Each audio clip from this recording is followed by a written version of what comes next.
Early in season 2, Noanne and Joanne. I love man. Call us Noanne. Or Joanne. Early in season 2, Noah and Joanne decide to table any further discussion about Joanne converting to Judaism. I was just hoping it would be something you would want to do eventually. But Noah takes a real gamble, leaving his temple to find somewhere more accepting of them, more accepting of her timeline. Adam, do you think that there's any part of Noah that wants Joanne to hurry up and take this step for him once he's taken this big leap and left the temple?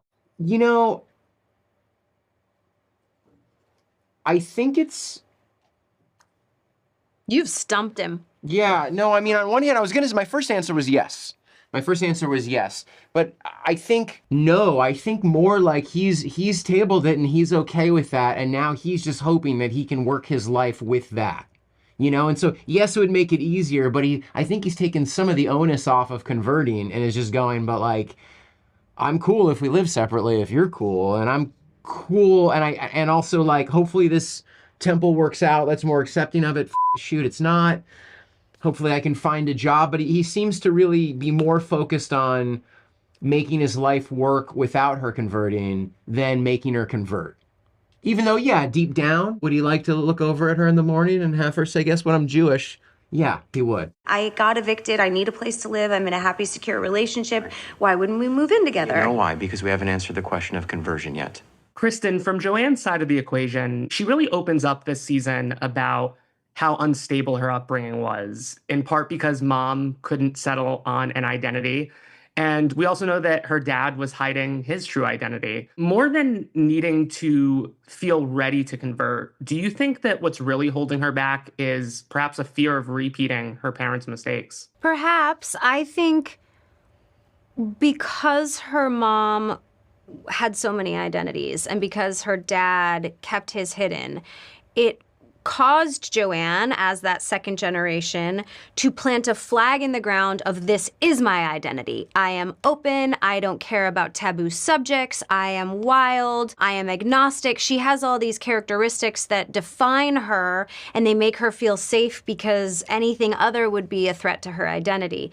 And when she meets Noah and has to reevaluate what her compromises would look like and figure out what am I willing to not sacrifice, but compromise on? What do I need to still feel safe while being able to give to the other person? I can't decide if it's what I want for myself with that pressure on me. Conversion is one of those things that's constantly on her mind. I don't think she's there yet, although by the end of the second season, I think she's much, much closer. That talk she has with Esther, would you say that Joanne's finally made peace with what converting means for her and not just for Noah? Yeah, I would say that what gave her the ability to find peace, it was actually more of a light bulb moment. And it's one of those moments that feel so random, you could have them anywhere, but it's when a friend or an acquaintance just gives you a different pair of glasses to look through. They show you a different POV and it completely reframes how you're looking at the situation. And what Esther says to her on that couch, which is like, oh, you have all these Jewish qualities already. You're not changing it all. You realize that, right? Like, you actually don't have to change anything. Joanne is able to completely reformulate what that identity would look like on her. And it causes her to jump up and go find Noah. Before Noah and Joanne reunite at the end, it feels like Joanne finally gets that light bulb moment. If that's the case, and that's really all that was holding Noah back, is the natural next step for them to move in together in season 3? We don't have a season 3 yet, but I would say if we did, that would be a really great next step. Season 2 was the season of obstacles for them. It's really all those big conversations that we were forced to have them have, which was a balance that was a little tricky to keep it fun and romantic and sweet, because you have to have Noah being like, well, you haven't converted yet, and that's not really a fun conversation. So I would say that what we have discussed is that once you get past all of those, we don't want to look backwards and then drudge it up again. We want them to be able to move forward and be together. Season 1 ended with Noah showing up in the parking lot season 2, it's sort of a mirror image. Joanne shows up behind Noah. In a perfect world, you guys are renewed for season 3. Where would you like to find them at the end of another season? Sasha shows up. In the Yeah, it's the three-way. Maybe it's another couple running towards each other in season 3. Who knows? I want to start with a moment from episode 2 when Noah's friend Lenny tells Morgan that he's not interested because he wants to be with a quote unquote real person. I want to be with like a real person. Okay. How much power do you think those words have, maybe even subconsciously, in shaping where she goes this season? This is Dr. Andy. Who? What? Hi, I am Morgan's boyfriend.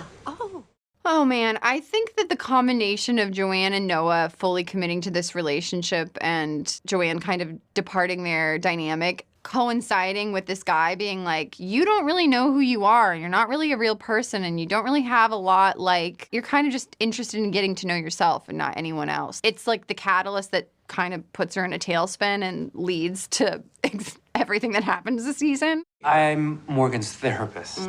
Well, we really wanted her to explore and what journey to be on, what she learned from her relationship with her therapist was she's looking for a person to fill a void that they can't fill. You know, instead of becoming someone she likes, she wants to find someone who just accepts all the things about her that maybe aren't healthy. There's something about, oh, this guy really knows me. She keeps on saying, like, he really knows me. He sees everything. He sees every part of who I am, and he still accepts me. And I think she's just gotten rejected by someone. She doesn't really know herself or her place in the world.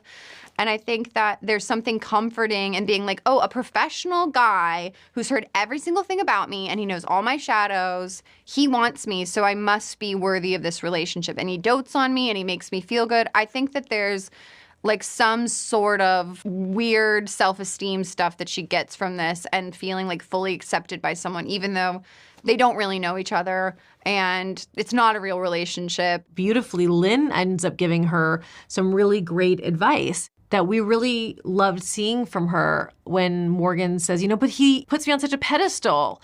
You know, she still thinks that maybe that's what love is. You know, she's trying to figure out what is it? What's love supposed to feel like? And it's really beautiful when Lynn's like, that's not it. You know, you have to be equals. Someone putting on a pedestal is not what you should be aiming for. She's kind of just like creating this pipe dream fairy tale for herself because she's like so desperate to not be alone after her sister has flown from the nest. You're not the only one who gets to have a mature adult partnership. A mature adult partnership. Yeah. Are we on the same planet? Joanne and Noah's love is so powerful, right? It's so powerful that like the whole world's obsessed with them. But imagine if you were really close in their life watching that love and the questions it would bring up in your relationship. So like a lot of Morgan's journey does have to do with the fact that her sister is lapping her, right? Mm-hmm. And now, you know, that's why the early engagement, that's why, you know, her time frame is much faster, and that is by design, I think. You know, and it makes Esther questions things too. A good relationship breaks up all the relationships around you. No one can be as good as Noah and Joanne. The way Morgan ends things with Dr. Andy feels like such a statement of who she's become by the end of season 2. Do you think the Morgan from the start of the season could have made that choice? No, I think that the Morgan from even like 15 minutes before she makes that decision was having a hard time making that choice. I think that it took her mom being like, this is the deal, babe. You don't want to jump into something with someone who's not the guy. You got to just have faith that you will find the right thing. I think that's like incredibly powerful for her. And I think she's kind of been just like holding on to like whatever she can in this like storm of like trying to figure out who she is and where she is and what her life is at this point. And her mom focusing her and just like reading her the riot act in that moment really makes an impact on her. And it's a really important moment that she's like, okay, I've got some agency here and I need to do this the right way. We're still the same people who fell in love at this table. Hey, we can do this. So much of this season is about Sasha and Esther trying to get back to who they were before marriage, before parenthood. Did stepping back into that version of the relationship help you better understand what made them click in the first place? Yes. Yes. The ire with which I screamed yes would maybe betray the answer, but it totally, because I was processing it as you were asking. I'm like, it really did, because I think in season 1, I think we saw little glimpses of that they are really cute together, and of course, they love each other. But in season 2, there is a lot more intention coming from both of them to like, no, we are doing this, and we are going to be fun and cute, and we are going for it. And will you see how that works out? But still, they are trying. And I think Sasha especially is trying. Yeah, there is, I think there, like, especially in long-term relationships, I think you can just kind of lose sight of just enjoying hanging out with the other person. And it is really nice to see them just being like, oh, like, we actually did used to just have a great time. Like, it wasn't always just hard. And I don't know, I think it is really wonderful when you get to see those moments. And they do genuinely, even in season 1 and 2. I mean, the question on the table is never, do Sasha and Esther love each other? Because I think there's times, too, where they're just like, I think you get into these ruts in your relationship where you're like, am I just living with my best friend? But that's like, what is this? And why am I jealous of other things if I'm not even really all in? And yeah, it's a lot. And I think that's part of the reason the show is so chewy and relatable, is because we're asking all these questions. We're not just like parading around like everything's perfect. At one point, Sasha surprises Esther with a full-on dance routine. Tim, did that choreography come naturally, or was that quite a bit of work? Tim choreographed that. What is the opposite of it coming naturally? I'm not historically a dancer. Wouldn't describe myself as someone historically who could even begin to dance. So no, I definitely went through some rehearsals, tried to do the best I could. And ultimately, I do think it was nice is that they were not looking for professional level dancing. They were looking for someone who put in a really good effort. And that's what I tried to do. Jackie, speaking of Esther, when she ends the marriage, do you see that as something that's been building since season 1, or more a result of what she discovers about herself this year, especially around the idea of growing their family and potentially being tied down again for however many years? I think that she definitely comes to that decision in season 2. Part of looking at the happy honeymoon of Joanne and Noah, and also like, why am I so mad about Sasha and Morgan if is Sasha even who I would have picked if we weren't together and then got pregnant? Like, would this even have lasted this long? Am I just sort of like on the train and being like, oh, these are my in-laws, I have to behave right, we have Shabbat, this is like, and I think it's what got her so edgy, because she's just been like doing this life without thinking about it. And now she's looking around at everybody and going, well, why is everybody else having fun and not me? I don't even look at what happens at the end as her like really entirely leaving him. I still think it is open for discussion. I think she's like, I have a lot of choices to make and things to do and work to do. And I don't know that I can do that while we're, so I don't know that it's over forever for them. Yeah.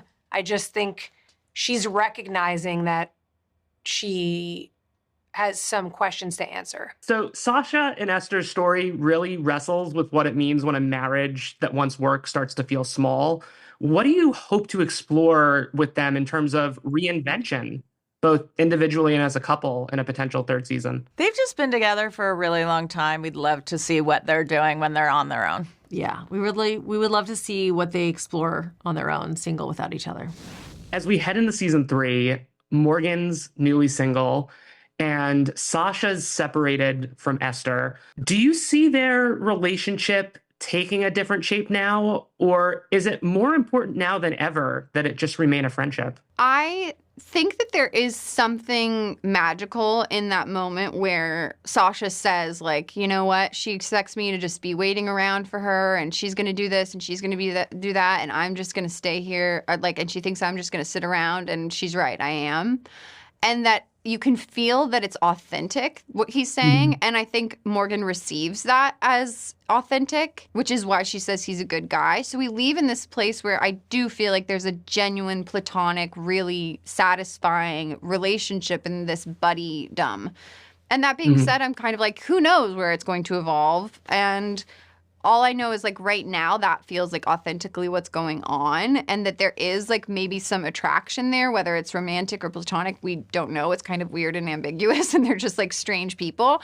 But I don't know, who's to say? Like things change so quickly in real life that I'm kind of like, this could be a really rich buddy comedy kind of situation. They could be each other's like wingmen, or it could evolve into something else. And I like fully trust the writers to do something fun with it.